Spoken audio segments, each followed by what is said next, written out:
Mestre Jesus, amigos, benfeitores amigos que estão nesse momento aqui presente, tenho sua gratidão por esse momento, Senhor, por esse reencontro, Pai, por esse banquete que está sendo servido hoje para nós, esse banquete espiritual, Pai. Que essa luz bendita que for passada nessa manhã, possa calar em nossos corações e nossas mentes, e que nós possamos sair daqui fortalecidos, iluminados, para poder prosseguir nossa caminhada. A palavra é gratidão por tudo isso. E vamos dar início à segunda parte do trabalho da manhã. Vamos pedir que a Zedir faça a prece inicial conosco.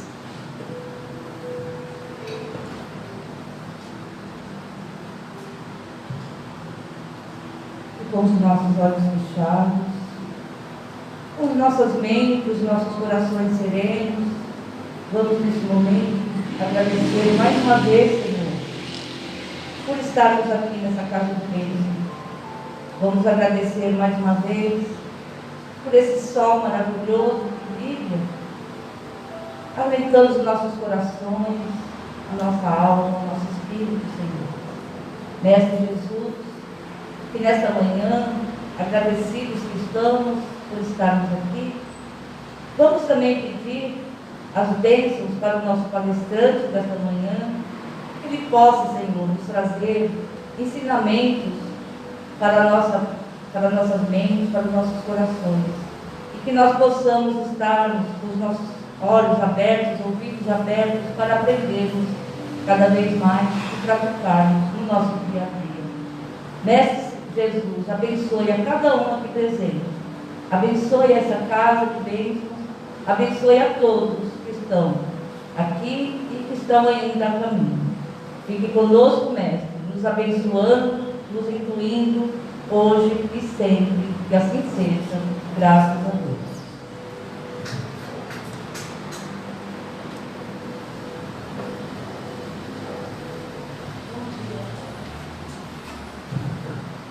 Bom dia a todos.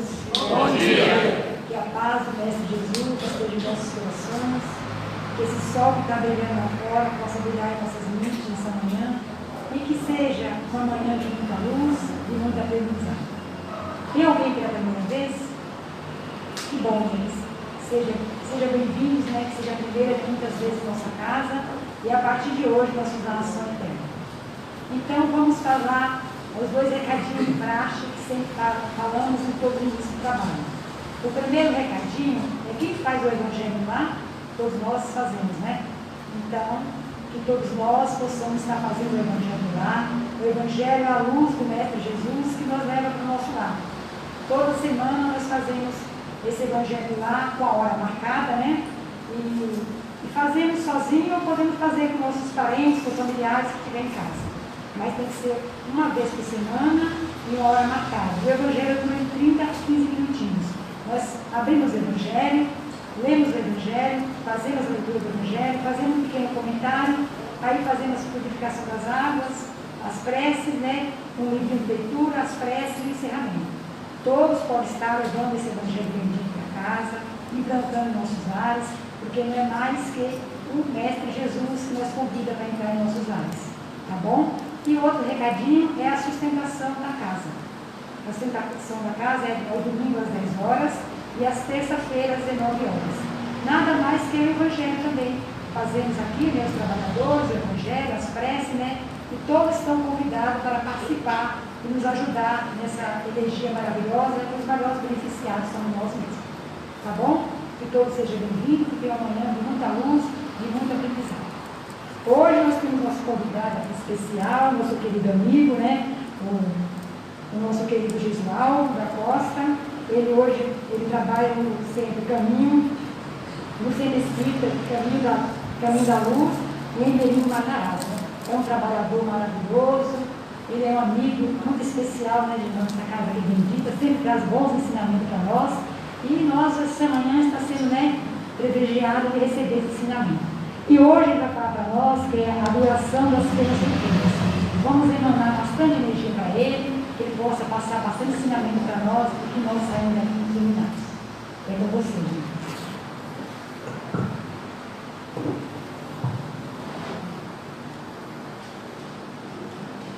Queridas irmãs e queridos irmãos em espírito, quanta honra, quanto prazer e alegria estar com vocês novamente presencialmente. Que Deus, nosso Pai, que é fonte inesgotável de amor e poder, nos abençoe. E que o nosso Mestre Jesus, o benfeitor incomparável de nossas vidas e amigo incondicional de todas as horas, nos envolva com a sua infinita e misericordiosa paz. Geraldino Moraes Nogueira era um fiel cumpridor dos seus deveres religiosos. Cumpria fielmente os preceitos que a sua religião lhe impunha. Não passava em frente de nenhuma igreja sem se benzer, fazer o sinal da cruz. Ia todos os domingos à missa, comungava e se confessava ao padre. Cumpria, como eu disse, finalmente, todos os preceitos da sua religião. Mas, em casa, Geraldino era muito cruel. Era violento com seus entes queridos, era violento com a sua esposa e era totalmente cruel com as suas filhas, 2 filhas mulheres que ele tinha. Ele se julgava muito esperto, mas era muito mais sagaz do que inteligente. Logrou uma aposentadoria precoce, enganando a instituição da Previdência. No trabalho, na repartição pública em que ele exercia seus trabalhos, ele, via de regra, enganava o relógio de ponto. Ganhava vários dias sem ir trabalhar presencialmente. Como eu disse, logrou a aposentadoria precoce, enganando e logrando a instituição previdenciária.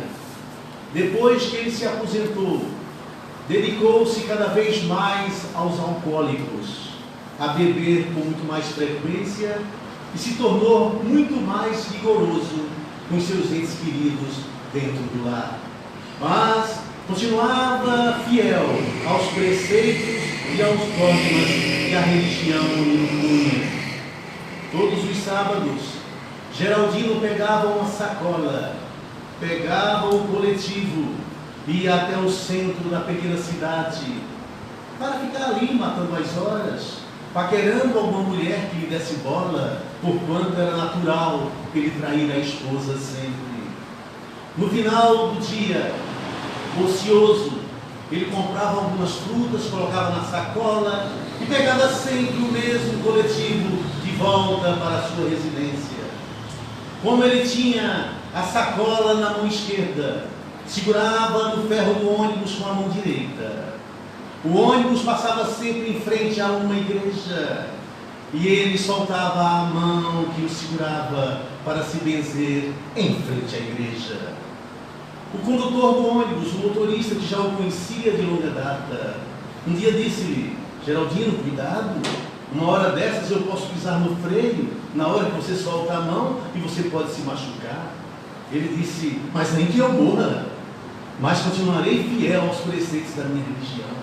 Pelo menos eu morrerei cumprindo o que a minha religião me determina. E assim ele continuou levando essa vida cruel, terrível, dentro de casa, ocioso com o tempo que a aposentadoria lhe proporcionava, e traindo a esposa sempre que possível, fazendo essa mesma viagem todos os sábados para buscar frutas lá no centro da cidade e voltando, soltando o ferro para se benzer em frente à igreja. Mas um dia, conforme o motorista havia anunciado, naquele exato momento, Geraldino solta a mão para se benzer. O motorista precisou realmente pisar bruscamente no freio e ele caiu de forma estabanada, e ele caiu de forma desconcertante, bateu com a cabeça e desencarnou na hora. Desencarnou na hora, e quem assistiu o filme Ghost pode-se compreender o que eu vou dizer agora. De repente ele vê o seu corpo estendido, o chega, seu corpo que é carregado e ele acompanha de uma forma irresistível, não consegue se separar, não compreende o que está acontecendo, é natural. Muitos de nós passamos por confusões mentais nos desencarnes, mais ou menos quando acordamos numa cama que não é nossa, numa casa de algum amigo, até mesmo no hotel, e de repente a gente, quando acorda, pensa: onde é que eu estou? Mas a ficha cai logo. Mas a confusão pós-morte às vezes dura até meses ou anos. Geraldino então fica sem saber o que está acontecendo, parece um sono. De repente seu corpo está sendo velado em casa, e ele está ali, achando que a coisa agora parece grave. Os familiares fingem um choro fingido, e ele começa a ver a ironia e a hipocrisia de todos ali, naquele velório. Um conta piada ali, outro conta piada ali, outro fala mal dele, que ousadia, falando mal do morto, pensa ele. De repente alguém acende um cigarro e o cheiro do tabaco lhe dá uma vontade irresistível de fumar. E ele começa a pensar: que falta de educação fumar em velório. Ah, se eu pudesse eu esmurrava esse danado que está fumando no meu velório. E cadê São Pedro? Cadê São Pedro que não vem com a comitiva de anjos para me levar ao sétimo céu? Porque afinal de contas eu cumpria fielmente os preceitos da minha religião. E certamente São Pedro virá com uma comitiva de anjos para me conduzir aos páramos celestes. E nada de São Pedro vir. Ah, certamente ele deve estar esperando o padre que vem me recomendar a alma. Logo depois São Pedro chegará, com toda certeza. O padre vem, encomenda-lhe a alma e nada de São Pedro chegar. Seu corpo então é conduzido ao cemitério e ele de forma irresistível, sem querer, mas irresistivelmente ele segue o cortejo, pensando: quando o meu corpo descer à sepultura, São Pedro virá. Mas nada de São Pedro chegar. Seu corpo desce, as pessoas saem do cemitério, primeiro os familiares, e as pessoas vão embora, e ele quer ir embora também, mas uma força irresistível o segura ali, próximo ao corpo. O corpo está enterrado, mas ele consegue ver o próprio corpo e sente-se ainda ligado a ele. Ele quer sair daquele lugar fúnebre, mas não consegue, porque uma força irresistível o segura naquele lugar. E cadê São Pedro? Cadê São Pedro que não vem com uma coletiva de anjos para lhe levar ao paraíso? Seu corpo começa a entrar em decomposição, e ele começa a presenciar tudo aquilo. Ele sofre barbaridade, mas nada de São Pedro chegar. De repente entra um espírito, mas não é São Pedro, e o conduz a uma sala. É a sala das duas verdades, onde alguns espíritos ali estão, esperando a sentença que lhes será imposta. Ele fica ali, olhando a sentença que os benfeitores espirituais dão a cada um dos recém-chegados àquela sala. De repente, em voz solene, ele ouve o próprio nome: Geraldino Moraes Nogueira. Ele levanta a mão e se apresenta. O benfeitor está com uma ficha com todo o seu comportamento enquanto encarnado e mostra-lhe toda a sua vivência. O homem terrível que ele foi com a família, o desonesto, o traidor, mas ele fala que foi fielmente cumpridor dos preceitos da religião. O benfeitor lhe diz: certamente, está escrito aqui mesmo, você cumpria fielmente os preceitos, mas você confundia as coisas, Geraldino. Você não cumpria na prática aquilo que lhe era ensinado no púlpito. Portanto, você vai ter que ir para um lugar de sofrimento, aonde há muitos choros e ranger de dentes. E você vai ter tempo para pensar na sua situação e no seu novo comportamento em uma possível existência que você terá. Mas Geraldino não sabe quando terá nova chance. Para ele aquilo vai ser uma eternidade, porquanto ele não vislumbra o fim. E uma força irresistível o leva por uma porta, que ele antevera ao longo da porta muitos choros, gemidos, ranger de dentes. Um lugar lamacento, escuro. Ele não quer ir, mas uma força descomunal o conduz por aquela porta. Mas antes de chegar na porta, ele olha e ele ainda vê o benfeitor entregando a sua ficha a um auxiliar e dizendo: tome, arquive na categoria CCC. E o auxiliar pergunta: categoria CCC? Que categoria? Por daqueles que confundem crença com conduta. E Geraldino entra sem saber quando aquilo vai ter fim. Para ele é uma eternidade. Daí a ideia da eternidade das penas que a teologia quis nos impor. Geraldino entra achando que está passando por uma injustiça, mas eu não fiz nada. Mais ou menos como aqueles presos que se encontram encarcerados e um diz para o outro: eu estou aqui preso por nada. E o outro fala: preso por nada? Por quê? Porque eu roubei uma carteira e não tinha nada. Então eu estou aqui preso por nada. Assim era o pensamento de Geraldino, achando que estava sofrendo terrível injustiça. E isso, via de regra, acontece com a maioria de nós encarnados, que achamos que não devemos nada, que cumprimos fielmente os nossos preceitos, porque via de regra, nós achamos que somos perfeitos, que fazemos muito. E me assusta quando eu olho as atividades que Chico Xavier teve, quando eu olho as atividades que Jerônimo Mendonça, tetraplégico em uma cama, fazia, e eu não faço nem 10% do que Jerônimo Mendonça fazia, encarcerado numa cama, tetraplégico, movendo apenas alguns músculos da face, e cuidando de creches, e cuidando de asilos, e vendendo livros para ajudar nesse trabalho, e fazendo palestras, sendo carregado com a maca para lá e para cá, com aquela voz forte que tinha. Às vezes a maca não passava pela porta dos centros, mas ele falava da janela, e as pessoas ouviam. E o que eu faço? E eu ainda acho que faço muito. Então, meus amados, a maioria de nós vamos ter que passar por determinado sofrimento. Todos? Não. Existem as exceções, é claro, e a gente sabe disso. Existem aqueles que realmente não merecem passar por sofrimento algum. Mas Paulo, em sua carta aos Gálatas, no capítulo 6, no versículo 7, Paulo fala: não vos enganeis, de Deus não se zomba, pois aquilo que o homem semear, isto mesmo haverá de colher. Não tem como, não passa nada despercebido. Mas a justiça da terra é diferente da justiça de Deus. Porque muitas vezes, quando a pessoa tem posses, é rico financeiramente, comete delitos e não paga por aquilo. Porque às vezes um bom advogado transforma o réu em santo, não é? Mas com a justiça de Deus não acontece a mesma coisa. Aqui na terra, quando cometemos algum delito, a justiça da terra estabelece um prazo de prisão, não é mesmo? E eu vou ter que cumprir aquele prazo de encarceração.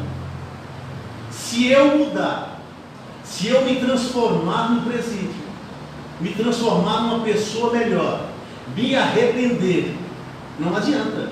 Eu vou continuar cumprindo o resto da pena que me foi imposta, não é assim? Ou então, se eu não mudo, ou mudo para pior, me transformo no elemento mais perigoso ainda dentro da cadeia. Mesmo assim, cumprindo aquela pena, eu serei solto, mesmo que eu tenha me transformado numa criatura pior. Não é assim? É assim a justiça da terra. Quem não consegue ver além das aparências. Mas com a justiça de Deus não é assim. Com a justiça de Deus, o tempo de pena é proporcional à nossa transformação. O tempo de pena termina quando começa o arrependimento.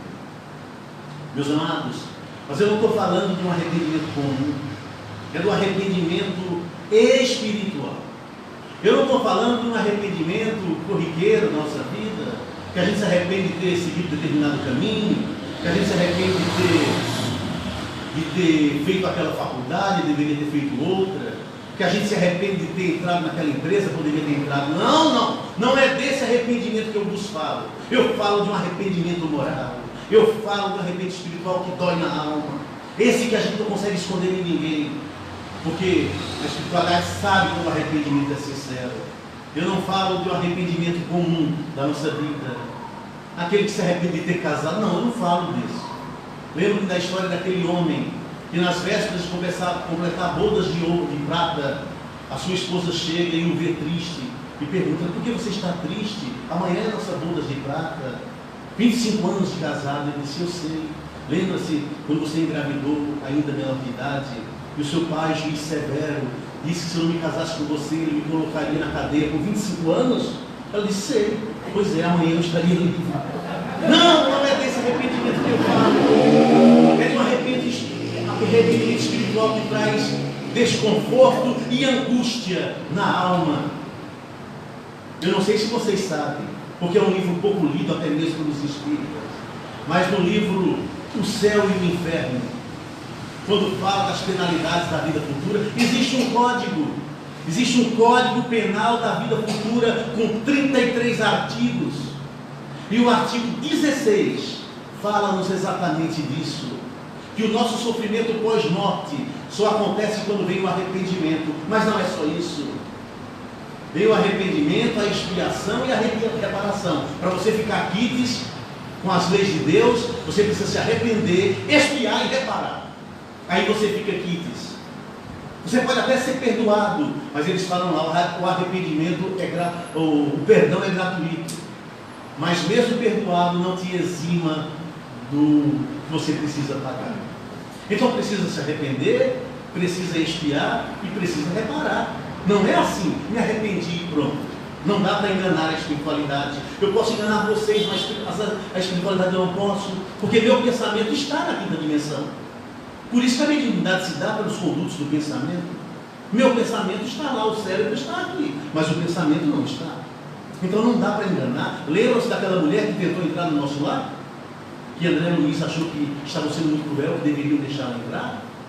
Clarice fala: André Luiz, olha direito. Olha as manchas do corpo espiritual dela. Ela não está com a túnica nupcial branca. Ele olha e vê as manchas. Eram abortos que ela havia provocado e havia administrado na terra. Então não dá para enganar a espiritualidade. É o arrependimento sincero da alma. E a expiação é o remorso, é a dor que esse arrependimento já causa. Já começa a expiação com o arrependimento. Mas eu preciso voltar para reparar os males causados. Aquilo a quem eu fiz sofrer, eu preciso voltar para amar, para fazê-los felizes. E aí a reparação está feita. Não se pode enganar a Deus. Não vos enganeis, de Deus não se zomba. Porquanto aquilo que o homem semear, isto mesmo haverá de colher. Mas existem espíritos endurecidos. Não existem? Existem. Existem na terra as pessoas teimosas, que não abrem mão. Eu não sei se nós espíritas somos, eu acho que não. Mas eu falava para o Chico que nós espíritas somos tão mão de vaca, mas tão pão duros que não damos nem o braço a torcer. É o Emmanuel que falava para o Chico. Não sei se é verdade. Não adianta. A gente precisa ser flexível e entender do momento que erramos. Para repararmos os erros enquanto é tempo, é para isso que nós estamos aqui. Não é bom deixarmos assuntos pendentes para termos que voltar, termos que resolver, porque isso é inexorável. Vamos ter que voltar mesmo. Mas existem espíritos endurecidos. No próprio livro mencionado, O Céu e o Inferno, Kardec cataloga ali 37 publicações de espíritos. Espíritos felizes, espíritos em situação mediana, espíritos infelizes, espíritos endurecidos, suicidas, assassinos. E eles ali nos relatam o sofrimento que é quando deixamos débitos a serem resolvidos, porque nada passa despercebido para a espiritualidade, até o momento que eles se arrependem. Por isso que eu falo tanto do arrependimento, nas minhas vibrações no Evangelho no lar, que nós professamos em casa. Nas vibrações eu sempre peço para que os nossos irmãos desencarnados se arrependam, porque não há um justo sequer, sempre há motivos para arrependimento. E a luz, a cortina só se abre para o limiar de uma nova vida, quando acontece o arrependimento. Tem uma passagem no Evangelho onde Jesus relata a vida de Lázaro e do rico. Olha como Jesus não era maledicente. A Lázaro, que é a parte boa da história, dá o nome Lázaro. Mas ao rico, que não é a parte muito boa, nem nome Jesus dá, para que o nome não fique estigmatizado. Olha como Jesus era. Conta-nos nessa história que o Lázaro passava por situações terríveis à porta do rico, que se regalava com a riqueza que tinha, mas não deixava que Lázaro comesse os farelos de grãos que caíam da sua mesa. E ambos desencarnaram. E Lázaro foi para o seio de Abraão, que é um lugar de regalias e de repouso espiritual. O rico foi para um lugar de sofrimento, um lugar de tormento. E aí ele vislumbra Abraão e Lázaro no paraíso. E o que é que ele pede? Ele pede que Abraão permita que Lázaro vá até lá molhar-lhe a língua com a sua saliva, porquanto o seu desespero é cruel. E o que é que Abraão diz? Há um abismo entre nós. Nem vocês podem vir aqui, nem nós podemos ir aí. Por isso que a teologia pensa até hoje que não existe ajuda espiritual, que há realmente um abismo entre os lugares de sofrimento, que eles chamam de inferno, e os lugares sagrados, que eles chamam de paraíso. Por causa disso. Mas prestem atenção na história.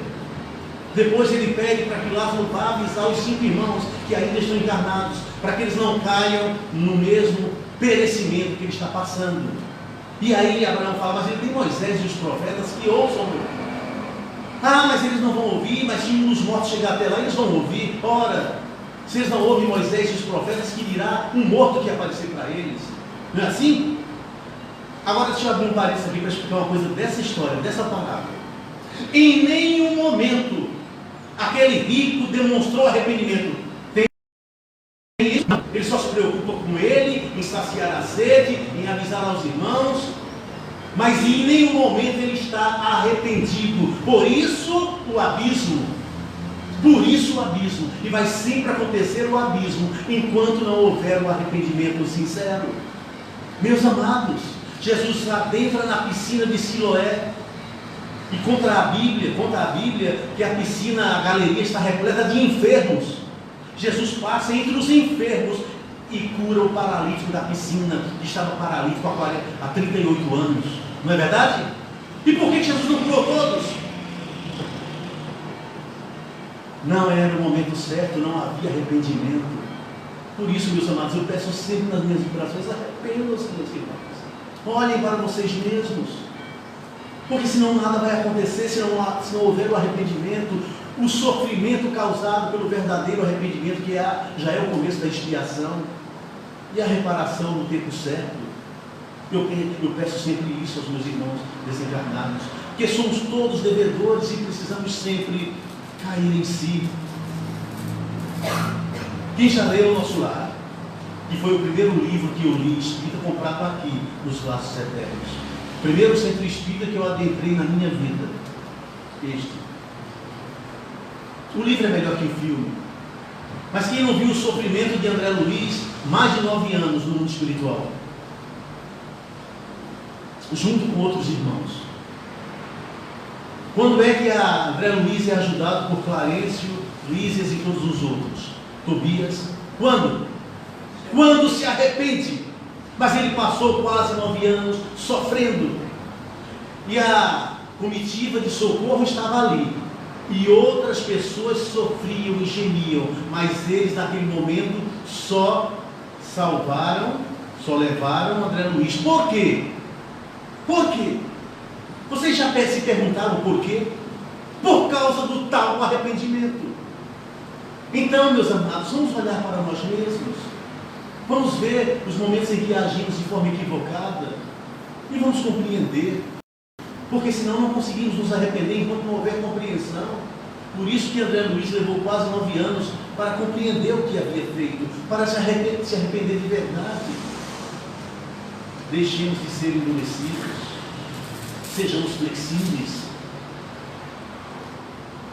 E é isso que Deus espera de cada um de nós. A teimosia A teimosia só nos causa sofrimento. E como tem gente teimosa, não é?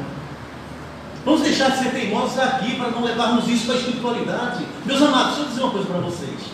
Não sei se vocês sabem, mas tudo que nós somos, sentimos, vivemos, isso se exacerba 5 vezes mais na espiritualidade. Por isso que precisamos vencer aqui. Tudo fica exacerbado lá. Se eu sou dependente químico, desencarno nessa condição, essa vontade, esse desejo alucinado de usar drogas se multiplica por 5. Há quem diga que por 10. Então fica muito mais difícil parar lá. Eu vou servir de vampiro nas mãos dos outros. Então é melhor aqui, é por isso que nós estamos aqui. O corpo funciona como um mata-borrão. Se eu tenho problemas sexuais a vencer, eu preciso vencer aqui, porque isso se exacerba na espiritualidade, multiplicado por muito. Então, se eu sou teimoso aqui, imagine como eu vou ser fora do corpo físico. Quanto sofrimento essa teimosia não me vai causar? Então, esse é o meu apelo. Meus amados, a moça falou na abertura dos trabalhos que eu iria trazer muitos ensinamentos para vocês, não foi isso? Para mim. É para mim. Quando eu preparo um trabalho, uma palestra, eu preparo para mim. Para que eu tente colocar em prática, na medida do possível, aquilo. É claro que serve para todos nós, porque estamos mais ou menos no mesmo patamar, mas é para mim que eu preparo. Porque os ouvidos mais próximos da minha boca são os meus. E ai de mim se não tentar praticar, pelo menos tentar. Porque a justiça de Deus está na nossa consciência, quer dizer, as leis de Deus estão escritas na consciência, não dá para fugir delas. Então que cedamos a teimosia, sejamos mais flexíveis. Ora, conta-se que existia um homem numa cidade pequena que tinha um caminhão. E aí ele pintou no para-choque do caminhão a seguinte frase: não carrego nem polícia nem mulher da vida. E o caminhão circulou pela cidade toda, todo mundo viu aquela frase, não é? Não carrego polícia nem mulher da vida. Essa notícia chegou aos ouvidos do delegado. E o chamou, intimou a delegacia e disse: essa é uma frase preconceituosa, meu filho. Tire, apague, coloque outra frase. Que frase, doutor? Qualquer frase, menos essa. Não carrego polícia nem mulher da vida. Apague. Porque se eu te ver amanhã com esse caminhão, com essa frase, eu te prendo. Você vem de hoje para amanhã para mudar isso. E ele mudou. No outro dia ele aparece no caminhão na cidade com a seguinte frase: apaguei, mas não carrego. Teimosia, não? Mas todos já sabiam. Todos já sabiam que ele não carregava. Então, existe gente assim.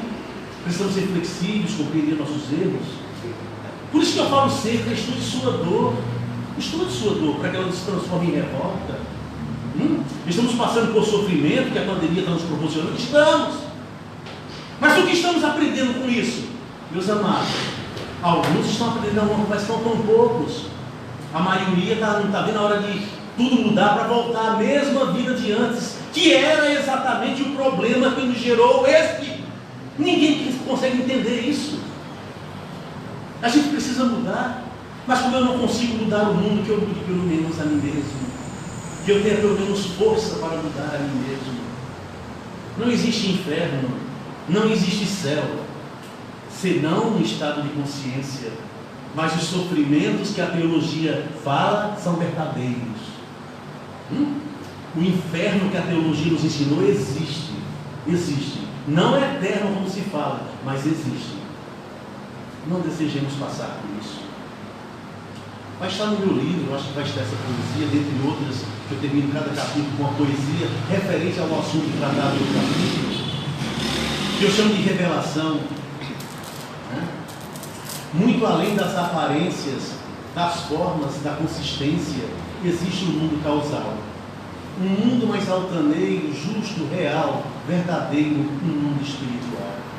Essa é a grande verdade, a pura realidade revelada por Jesus, através do Consolador, o Espírito, verdade e amor, que trouxe ao mundo esta luz. Purgatório, céus, infernos, padecimentos eternos não mostram a realidade.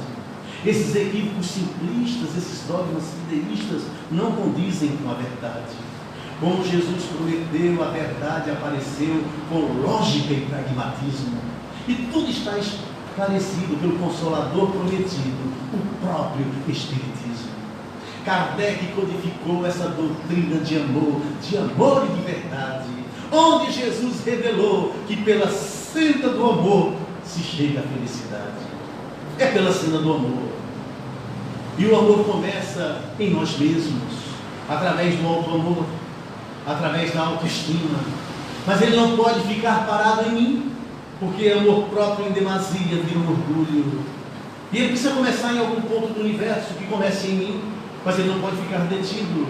E eu preciso deixar que esse amor se irradie para o meu próprio, através do amor fraterno, do altruísmo, do amor ágape. É o amor que vai determinar a nossa condição no futuro. Por isso, o Espírito da Verdade, que é Jesus de volta, ele nos lega no Evangelho segundo o Espiritismo: Espíritas, amai-vos, eis o primeiro mandamento, instruí-vos, eis o segundo. Ora, mas por que nessa ordem, mestre? Mas por que amai-vos, eis o primeiro mandamento, instruí-vos, eis o segundo? Já se questionaram sobre isso, amados? Por que nessa ordem?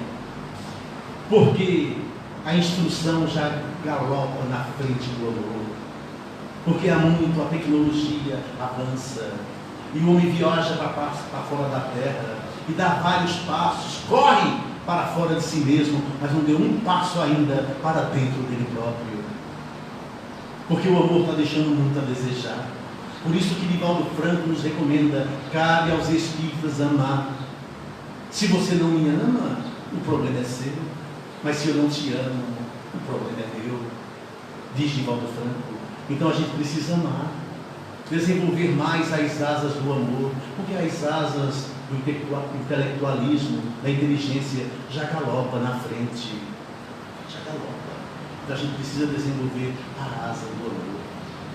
Amados, uma flor artificial é linda, não é? Ela agrada aos olhos, mas não tem perfume. Essa é a sabedoria sem amor.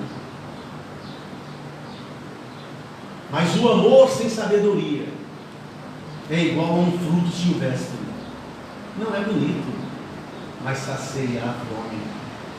Então a gente precisa se dedicar ao amor. Não se preocupem com o avanço tecnológico, não se preocupem, vai continuar avançando do mesmo jeito. Ninguém segura a tecnologia, ninguém segura a inteligência do homem, que cresce como uma bola de neve, que sai um iPod hoje, um computador novo hoje, mas na gaveta já tem um para o próximo lançamento da semana que vem. Não se preocupem, vamos nos preocupar em amar. E João, na sua Epístola Universal, ele escreveu 3, ele nos fala: se você diz que ama a Deus, que você não vê, e não ama ao seu próximo que você vê, você é um mentiroso. Ele nos chama de mentiroso, ele usa a palavra mentiroso. Quando você diz que ama a Deus que você não vê, e não ama ao próximo que você vê, que você pode abraçar, que você pode sentir, que você pode fazer algo, então João nos chama de mentiroso.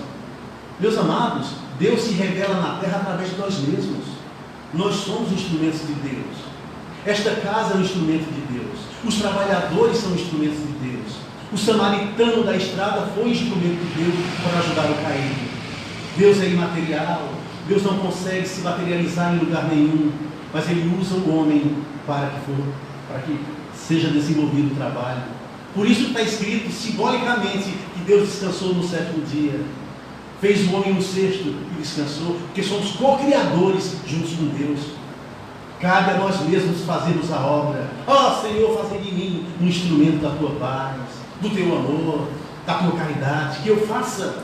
Essa é a vontade de Deus. Mas a gente só faz a nossa.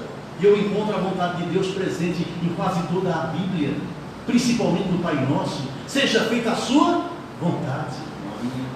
Jesus no Getsemane: Pai, afasta de mim esse cálice, mas seja feita a sua vontade. Nem todos aqueles que clamam Senhor, Senhor será salvo, mas aqueles que fazem a vontade de Deus. Paulo aos Romanos capítulo 12, Não vos conformei com o mundo, mas transformai-vos pela renovação da vossa mente, para entender qual é a boa, perfeita e agradável vontade de Deus. A vontade perfeita e agradável. Mas a gente só faz a nossa. É a vontade do ego, é a vontade do egoísmo. Não vamos ser felizes nunca. Então, meus amados, é para isso que nós estamos aqui. Para que essa palestra talvez nos sirva de alerta, para que a gente pense, para que a gente recomece. Embora eu não possa voltar atrás, como disse que já tem um novo começo, eu posso começar agora, para fazer um novo fim.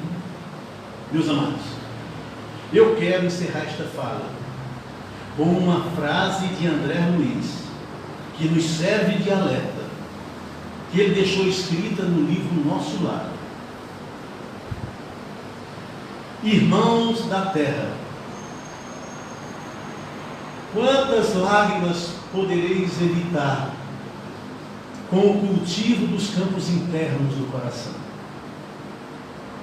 Acendei vossas luzes antes de atravessardes a grande sombra. Buscai a verdade antes de serem surpreendidos por ela. Suai agora, para não chorardes depois.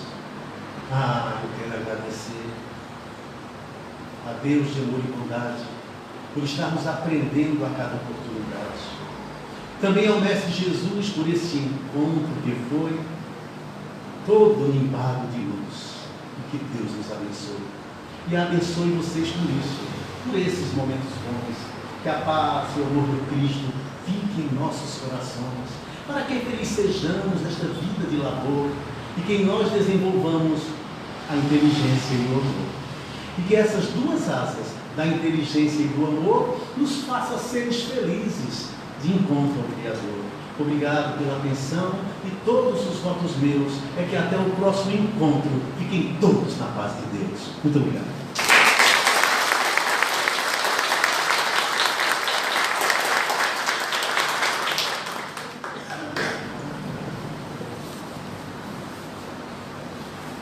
Senhor da vida, agradecidos estamos, Pai, por essas bênçãos infinitas, por esses ensinamentos maravilhosos, Pai, por essa luz bendita de esclarecimento, Pai, que as luzes que foi derramada aqui, Senhor, possa ser luz de transformação, de perdão e de caridade, Pai. Queremos agora, Senhor, passar para a parte final desse trabalho, Pai. E vamos pedir que a Ivete faça a prece de purificação, o Cleber faça a sustentação e a Roseli faça a prece de encerramento.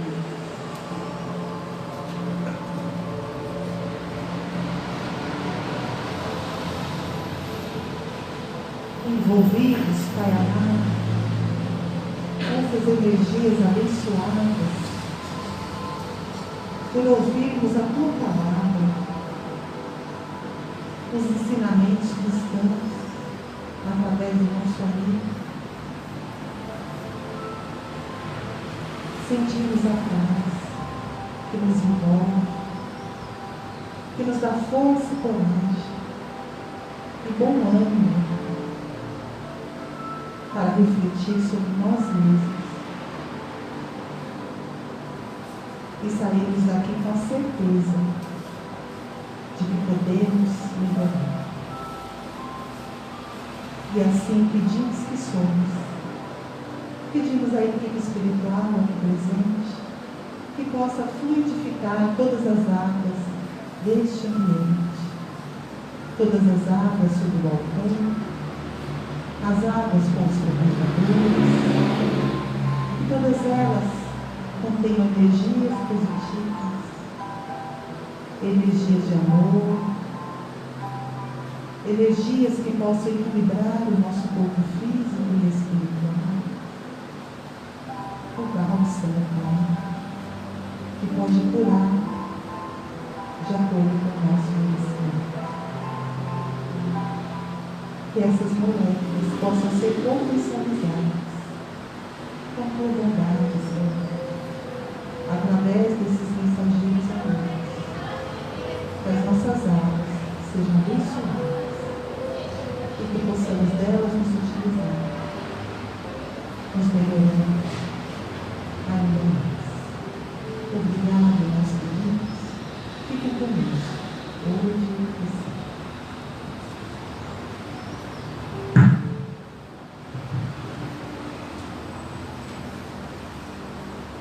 Pai amado, infinitas bênçãos foram aqui derramadas nesta manhã sobre cada um dos teus filhos que aqui estão, em busca de ti, Pai. Grandes ensinamentos nos foram trazidos para tocar a nossa consciência, o nosso conhecimento. Que possamos, Senhor, levar para a nossa vida tudo que aqui aprendemos e reflitamos sobre a importância da bênção do arrependimento para a nossa transformação.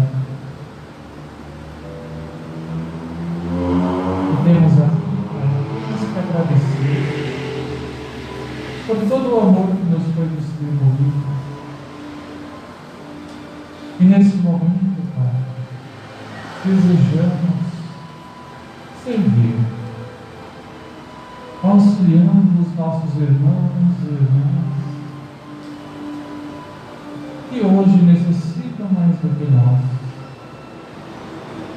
pois também já fomos, Pai, pedidos, também já necessitamos de amparo e auxílio. E hoje é a nossa vez de auxiliarmos através de vibrações, doando a elementar equipe espiritual que trabalha, o que há de melhor em nossos corações, os nossos melhores sentimentos. Vibremos paz e união aos povos que estão em conflitos. Vibremos saúde, resignação e fé aos nossos irmãos que estão doentes e também às suas famílias, Senhor, que também passam por tamanha aprovação. Vibremos, Pai, compreensão e reajuste aos nossos irmãos que erraram, que feriram outros irmãos e também aqueles que feriram a si mesmos, Pai, através do uso de drogas ou de qualquer outro. Que vibremos, Senhor, paz e união a todos os lares que se encontram em desarmonia, afastados dos ensinamentos do nosso Mestre. Que a paz volte a estes lares, Senhor, trazendo o reequilíbrio aos nossos irmãos e irmãs. Que o amparo, Pai, chegue aos velhinhos abandonados, às criancinhas também abandonadas. Pedimos permissão, Pai, para vibrar por nós mesmos, pelos nossos entes queridos, pelos nossos amigos. Rogamos também, Pai amado, vibrações para os nomes deixados nas caixinhas de encarnados e desencarnados, que eles recebam todo o amparo e fortalecimento para enfrentarem com resignação e fé as dificuldades da vida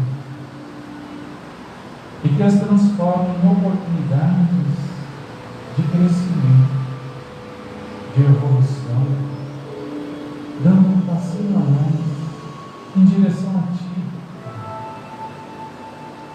Vibremos em especial pelos nossos irmãos Gustavo Marques da Silva, Alceu Vicente do Ouro, Rodrigo César Valente, Karen Dantas de Lima, pela saúde de Gabriele Camille Dantas Silva. E também, Pai, aos desencarnados José Cristo Filho e Jocelina Xavier Dantas. Estejam eles também, Pai, amparados pelo seu infinito amor e bondade. Que a espiritualidade, os Olímpicos receba e que o nosso Mestre Jesus derrame sobre cada um, Senhor, as bênçãos, a luz, a paz e o equilíbrio que tanto almejamos. E que essas bênçãos, Pai amado, possamos multiplicá-las, frutificá-las a todos aqueles que o Senhor, por misericórdia, colocar em nosso caminho, para que auxiliemos e para que nos auxilie. Que assim seja, graças a Deus.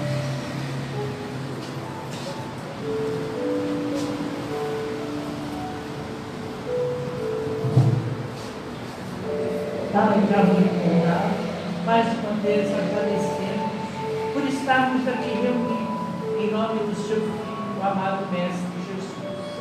Agradecemos todos os ensinamentos recebidos e que possamos não ficar na teoria, colocá-los em prática no nosso dia a dia. Agradecemos a espiritualidade bendita que preparou todos os trabalhos de hoje com a permissão do nosso mentor espiritual desta casa, doutor Eurípides Marcelo.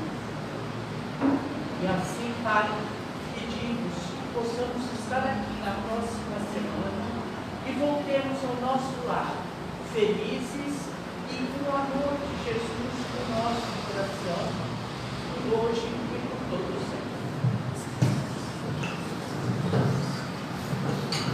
Pedindo a todos que permaneçam seus lugares. Quem quiser adquirir o livro do nosso irmão, pode ficar sentado em seus lugares, que nossos trabalhadores já têm vocês aí levar. E os que forem sair, saia por ordem do comando final, tá bom? Uma boa semana a todos, um bom domingo.